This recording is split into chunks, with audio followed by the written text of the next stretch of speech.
সাঈদ খুদরি রাদিয়াল্লাহু থেকে বর্ণিত, তিনি বলেন যে রাসূলুল্লাহ সাল্লাল্লাহু আলাইহি সাল্লাম যখন কিছু খেতেন, পান করতেন, তখন বলতেন যে আলহামদুলিল্লাহিল্লাযী আত'আমা ওয়া সাকা ওয়া সাওয়াগাহু ওয়া জাআলা লাহু মাখরাজা, যে ওই আল্লাহর প্রশংসা যিনি খাদ্য খাওয়াইছেন, পানি পান করিয়েছেন এবং সেটাকে এই যে পেটের মধ্যে এটাকে হজম করার ব্যবস্থা করেছেন, ওয়া জাআলা লাহু মাখরাজা, এবং বের করার ব্যবস্থাপনা তিনি করে দিয়েছেন। সুবহানাল্লাহ। অর্থাৎ আমরা যেটা খাই, এই যে পেটের মধ্যে যে হজম হয়ে যায়, এটা কে করান? আল্লাহ করান। এবং এই হজম হওয়ার পর পায়খানার দ্বার দিয়ে যেটা মানে মল হয়ে বের হয়ে যায়, তো এটাও আল্লাহ ব্যবস্থা করেন।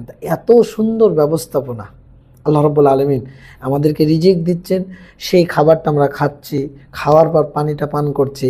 এর মধ্যে আল্লাহ রাব্বুল আলামিন এমন কিছু যন্ত্র সেট করেছেন যেগুলো যন্ত্রের মাধ্যমে সেটা হজম হয়ে যাচ্ছে এবং ওটা মল আকারে পায়খানার দ্বার দিয়ে বের হয়ে যাচ্ছে। এই জন্য রাসূলুল্লাহ সাল্লাল্লাহু আলাইহি সাল্লাম এই দোয়াটা পড়তেন যে আলহামদুলিল্লাহিল্লাযী আত'আমা ওয়া সাকা ওয়া সাওয়াগাহু ওয়া জাআলা লাহু মাখরাজা। আমাদের যাদের মুখস্থ নাই, এই দোয়াটা মুখস্থ করবেন এবং যখন কিছু খাবেন অথবা পান করবেন তখন অবশ্যই এই দোয়াটা পড়ার চেষ্টা করবেন। আল্লাহ রাব্বুল আলামিন আমাদেরকে আমল করার তৌফিক